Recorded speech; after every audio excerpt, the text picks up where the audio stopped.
కృపగల దేవుడు మన ప్రభు అయిన యేసయ్య పరిశుద్ధ నామములో కూడి వచ్చిన మీ అందరికీ నా హృదయపూర్వకమైన వందనాలు తెలియజేస్తున్నాను. కొద్దిసేపు దేవుని మాటలు విందాం. పరిశుద్ధ గ్రంథం నుండి మత్తయి సువార్త 25వ అధ్యాయము 1, 2, 3 వచనాలు చదువుకుందాం. పరలోక రాజ్యము తమ దివిటీలు పట్టుకొని పెండ్లి కుమారుని ఎదుర్కొనుటకు బయలుదేరిన 10 మంది కన్యకలను పోలి ఉన్నది. వీరిలో 5 బుద్ధి లేనివారు, 5 బుద్ధి గలవారు. బుద్ధి లేనివారు తమ దివిటీలు పట్టుకొని తమతో కూడా నూనె తీసుకొని పోలేదు. బుద్ధి గలవారు తమ దివిటీలతో కూడా సిద్ధలలో నూనె తీసుకొని పోయేది. చిన్న ప్రార్థన చేసుకుందాం. కృపగల దేవా, నీకు వందనాలు నాయన. ఈ చదవబడిన లేఖన భాగం ఎన్నోసార్లు మేము విని ఉంటాం ప్రభా, కానీ మరి ఒకసారి నీ లేఖనాన్ని ధ్యానం చేసుకోవాలని ఆశతో ఉన్నాం.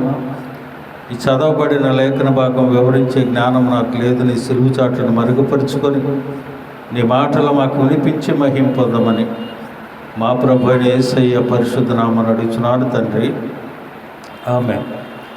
ప్రియమైన దేవుని బిడ్డలారా, లేఖనములో చదువుకున్న భాగములో 2 బుద్ధి గలవారు, బుద్ధి లేనివారు 2 మనం చూస్తూ ఉన్నాం. ఈ లేఖన భాగము అనేక సార్లు మనం విని ఉంటాం. ఈ లేఖన భాగాన్ని అనేక సార్లు మనం ధ్యానం చేసుకుని ఉంటాం. కానీ మరి ఒకసారి మనం ధ్యానం చేసుకుందాం. బుద్ధి గలవారు, బుద్ధి లేనివారు. బుద్ధి గలవారు నూనె సిద్ధపరచుకొని వెళ్ళారు. బుద్ధి లేని వారు సిద్ధపరచుకోకుండా వెళ్ళారు. బుద్ధి కలిగిన వారు లోపలికి వెళ్ళటం జరిగింది. 2వ వారు విడవబడ్డారు. ప్రియమైన దేవుని బిడ్డలారా, బుద్ధి కలిగిన వ్యక్తులుగా మనం ఉండాలి.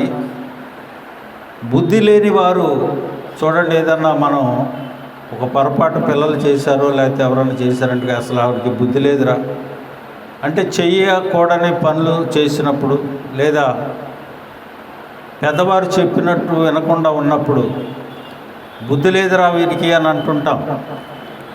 దేవుడి వాక్యం అంటుంది, పరలోక రాజ్యాన్ని గురించి వివరించింది. పరలోక రాజ్యము 10 మంది కన్యకలను పోలి ఉంది.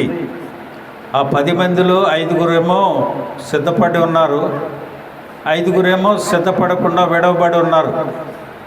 2 విషయాలు మనం చూద్దాం. బుద్ధి లేనివారు ఎలా ఉన్నారు, ఎవరు బుద్ధి కలిగిన వారు ఏమి కలిగి ఉంటారు. మనం వాక్యాన్ని ఆధారం చేసుకొని కొన్ని మాటలు మనం తెలుసుకుందాం.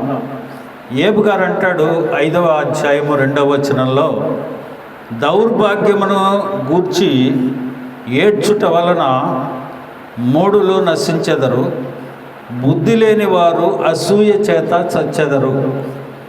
చూడండి, దేవుని నమ్ముకున్న మనము కూడా, బాప్తిసం తీసుకున్న మనము కూడా కొన్నిసార్లు బుద్ధి లేని పనులు చేస్తూ ఉంటాం. దేవుని వాక్యం అంటా ఉంది, బుద్ధి లేని వారికి అసూయ ఉంటుంది అని. చాలా జాగ్రత్తగా దేవుని మాటలు మనం ఆలోచన చేయాలి.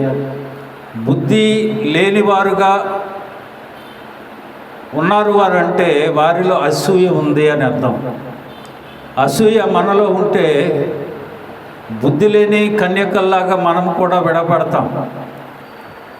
సామెతల గ్రంథం 10వ అధ్యాయం 1వ వచనంలో, జ్ఞానం గల కుమారుడు తండ్రి సంతోషపరచును, బుద్ధి లేని కుమారుడు తండ్రికి దుఃఖాన్ని కలుగు చేస్తాడట. తల్లిదండ్రులకు దుఃఖాన్ని కలుగు చేసేవాడు బుద్ధి లేనివాడు, బుద్ధి లేని కుమారుడు అని అంటా ఉంది వాక్యం. అలాగనే తన పొరుగువారిని తృణీకరించేవాడు కూడా బుద్ధి లేనివాడే. అసూయ ఉన్నవాడు, తల్లిదండ్రులకు దుఃఖాన్ని కలిగజేసేవాడు, తన పొరుగువారిని ఇతరులను తృణీకరించేవాడు, వ్యర్థమైన వాటిని అనుసరించేవాడు బుద్ధి లేనివాడే. చాలామంది విశ్వాసులుగా పిలువబడేవారు కూడా ఈ బుద్ధి లేని పనులు చేస్తూ ఉంటాం. ఒకటి మనం గుర్తుపెట్టుకోవాల్సింది ఏంటంటే విడవబడతాం. విడవబడకుండా ఉండాలి అని అంటే బుద్ధి కలిగిన వ్యక్తులుగా మనం ఉండాలి. వ్యర్థమైన వాటిని అనుసరించే క్రైస్తవంలో ఉన్న బిడ్డలు కూడా మనం చూస్తూ ఉంటాం. అలాగనే దేవుడు లేడని బుద్ధిహీనులు అంటూ ఉంటారు. వారితోనే మనం సహవాసం చేస్తూ ఉంటాం. బుద్ధి లేనివాడు దేవుడు లేడు, ఏమీ లేడు, రాజు ఎవడో రెడ్డి ఎవడో, రేపు ఉండేది ఎవరో సచ్చేది ఎవడో, ఏదో ఉన్నది తినేసి ఎంజాయ్ చేద్దాం అనుకునేవాడు బుద్ధిహీనుడని దేవుని వాక్యము సెలవిస్తూ ఉంది. అలాగనే బుద్ధిహీనులు తమ దుష్ట ప్రవర్తన చేతను తమ దోషముల చేతను బాధ తెచ్చుకొందురు అని దేవుని వాక్యం అంటూ ఉంది. వారు ప్రవర్తనను బట్టి, వారు చేసే దోషములను బట్టి వారు ఏం చేసుకుంటారట?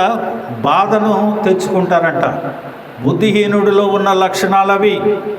ఒకేసారి మనం ఆలోచించాలి. ఎందుకనంటే దేవుల్లో ఉన్నాం, విశ్వాస జీవితంలో కొనసాగుతున్నాం, రక్షణ అనుభవంలో ఉన్నాం, పరిశుద్ధ గ్రంథాన్ని చేతపట్టుకొని ప్రభు సన్నిధికి మనం వస్తానే ఉన్నాం. కానీ ఈ లక్షణాలు మనలో ఉంటే బుద్ధిహీనులమై ఉంటామని దేవుని వాక్యం అంటా ఉంది. జ్ఞానము లేనివాడు దేవుని విసర్జించి నాశమగుదురు, బుద్ధిహీనులు క్షేమము కలిగినదని మైమరిచి నిర్మూలమగిపోతారట. బుద్ధిహీనుడు ఏం చేస్తూ ఉంటాడు? ఎవడు చెప్పినా వినడో, నేను క్షేమంగానే ఉన్నాను, నాకేమీ పర్వాలేదు అని అనుకుంటాడు. కానీ మైమరిచి వాడు ఏం చేస్తాడట? నిర్మూలమగిపోతాడట. బుద్ధిహీనురాలుగా మనం ఉండటానికి వీలు లేదని దేవుని వాక్యం సెలవిస్తూ ఉంది. బుద్ధిహీనులు అవమానభరితులవుతారని, బుద్ధిహీనులు మరి దేవుని ఎదుట, బుద్ధిహీనులు ఎదుట నువ్వు వెళ్ళిపో, వారి వద్ద నుండి నువ్వు పారిపోని దేవుని వాక్యం సెలవిస్తూ ఉంది. బుద్ధిహీనుని పెదవులు కలహమును సిద్ధముగా ఉంటుంది, కలహాన్ని రేపుతుందట. బుద్ధిహీనుడు మనస్సును నమ్ముకున్నట కంటే, చూడండి 26 సామెతల గ్రంథం 28, 26లో తన మనస్సును నమ్ముకునేవాడు బుద్ధిహీనుడు. బుద్ధిహీనుడు ఎలాగుంటాడట? తన మనస్సు ఏం చెబుతుందో దాన్నే అనుసరించి నడుస్తాడట. కానీ దేవుని వాక్యం అంటూ ఉంది, తన మనస్సును నమ్ముకునేవాడు కూడా బుద్ధిహీనుడే అని దేవుని వాక్యము సెలవిస్తూ ఉంది. మరి మంచి బుద్ధి మనకి ఎలాగ దొరుకుతుంది, ఎక్కడ దొరుకుతుంది అని మనం ఆలోచన చేసినట్లయితే కీర్తనకారుడు 19వ కీర్తన 7వ వచనంలో ఒక చక్కని మాట చెప్తారు. యెహోవా నియమించిన ధర్మశాస్త్రము యథార్థమైనది, అది ప్రాణమును తెప్పరిల్లజేయును. యెహోవా శాసనములు నమ్మదగినవి, అది బుద్ధిహీనులకు జ్ఞానము పుట్టించును. హల్లెలూయా. ఏంటంట? యెహోవా నియమించిన ధర్మశాస్త్రము యథార్థమైనది, అది ప్రాణమును తెప్పరిల్లజేయును.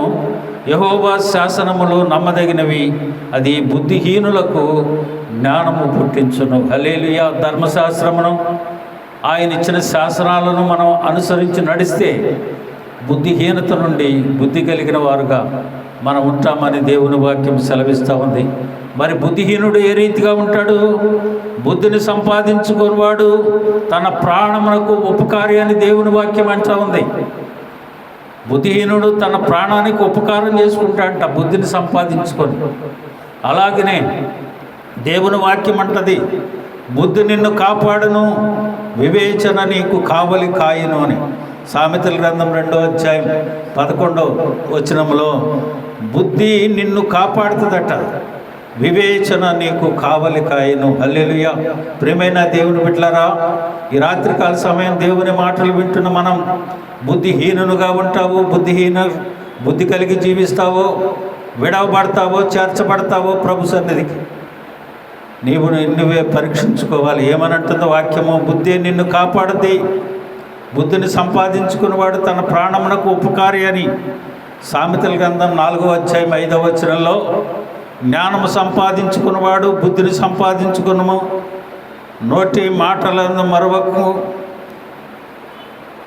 మరువకుము, వాటి నుండి తొలగిపోకుము అని అంటా ఉంది.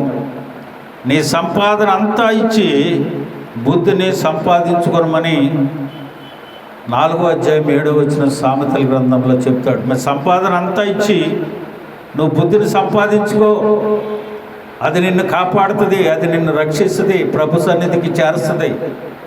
బుద్ధిహీనతను నువ్వు కలిగి ఉండొద్దని ఈ రాత్రి ప్రభు మనతో మాట్లాడుతున్నాడు. సామెతలు 2:5లో 5వ అధ్యాయం 2వ వచనంలో, అప్పుడు నీవు బుద్ధి కలిగి నడుచుకుందువు, తెలివిని బట్టి నీ పెదవులు మాట్లాడును. సంపాదించుకుంటే బుద్ధిని, అప్పుడు నీవు బుద్ధి కలిగి నడుచుకుంటావు, తెలివిని బట్టి నీ పెదవులు మాట్లాడితేనా.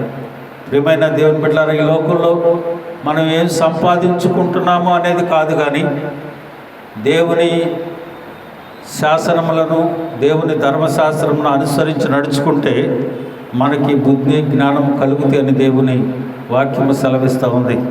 వీటన్నిటి దేవుని వాక్యము ద్వారా, దేవుని ఇచ్చిన ధర్మశాస్త్రము ద్వారా, శాసనాల ద్వారా, వాటిని అనుసరించడం ద్వారా మనం జ్ఞానము పుట్టించుకొని దేవుని చేత, వాక్యం చేత నడుచుకోగలుగుతాం. అలాగనే సామెతల గ్రంథంలో 13వ అధ్యాయం 15వ వచనంలో, సుబుద్ధి దయను సంపాదించును. బుద్ధి దయను సంపాదిస్తుందట. చూడండి, చాలా మంచి అమ్మాయిరా, లేదా చాలా మంచి అబ్బాయిరా, చాలా మంచివాడురా అని అంటారు. ఆ బుద్ధి దయను సంపాదిస్తుందట. అలాగనే క్రిందనున్న పాతాళము తప్పించుకున్న వలనని బుద్ధిమంతుడు పరమునకు పోవు జీవ మార్గమును నడుచుకుంటాడట. హల్లెలూయా. ప్రియమైన దేవుని బిడ్డలారా, క్రిందనున్న పాతాళము తప్పించుకున్న వలనని బుద్ధిమంతుడు పరమునకు పోవు జీవ మార్గములో నడుచుకుంటాడట.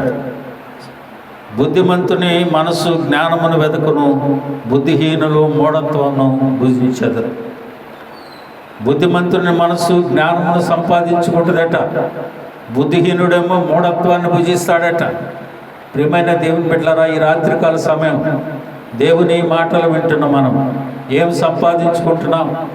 బుద్ధిహీనతన, బుద్ధిని సంపాదించుకోవాల్సింది సంపాదించుకోకుండా బుద్ధిహీనతను సంపాదించుకొని ప్రభు రాకడలో విడవబడితే మనము తర్వాత రొమ్ము కొట్టుకుని అరిచిన, అలాగే బుద్ధి లేని కన్యకలు తలుపు తీయమని అరిచినా కానీ తలుపు తీయబడలేదు. అలాగనే చూడండి, 19వ అధ్యాయం సామెతల గ్రంథం 11వ వచనంలో, ఒకని బుద్ధి వానికి దీర్ఘశాంతమునిచ్చును, తప్పులు క్షమించుట అట్టి వానికి ఘనతనిచ్చును. ఒకని బుద్ధి వానికి దీర్ఘశాంతాన్ని కలుగు చేస్తుందని దేవుని వాక్యము సెలవిస్తూ ఉంది. బుద్ధిమంతుడు అపాయం వచ్చినను చూచి దాగును అని అంటాడు. బుద్ధిమంతుడు అపాయాన్ని చూసి దాక్కుంటాడట. ప్రియమైన దేవుని బిడ్డలారా, దానియేలు గ్రంథం 12వ అధ్యాయం 3వ వచనంలో, బుద్ధిమంతులైతే ఆకాశ మండలంలోని జ్యోతిని పోలిన వారుగా ఉన్నారు, అందరూ అనేకులను త్రిపుతారు, వారు ఆకాశమందున్న నక్షత్రముల వలె ప్రకాశిస్తారు అని దేవుని వాక్యం సెలవిస్తూ ఉంది. బుద్ధిమంతులు దేవుని సన్నిధిలో ఉంటారు, బుద్ధిహీనులు విడవబడతారు. కనుక ఈ రాత్రి దేవుడు మనతో మాట్లాడుతున్న మాట, విడవబడతావో లేదంటే దేవుని సన్నిధికి చేర్చబడతావు. బుద్ధిహీనతగా ఉంటావో, బుద్ధి కలిగి ఉంటావో, దేవుని సన్నిధికి చేర్చబడతావో. ఇంకా బుద్ధిని గురించి చాలా విషయాలు ఉన్నాయి. ఎవరెవరు ఏ బుద్ధిని కలిగి ఉన్నారు, ప్రభు సన్నిధిలో వారు ఎలాగో ప్రవర్తించారు, ఏ బుద్ధి కలిగి దేవుని చేత వారు ఆదరించబడ్డారు. రేపు ఆదివారం మనం వాక్యం ధ్యానం చేసుకుందాం. ప్రభు ఈ మాటల చేత మనలను దీవించునుగాక. అందరూ తల వంచండి, కళ్ళు మూసుకొనండి, ప్రార్థనలోకి ఉంచండి. ప్రార్థన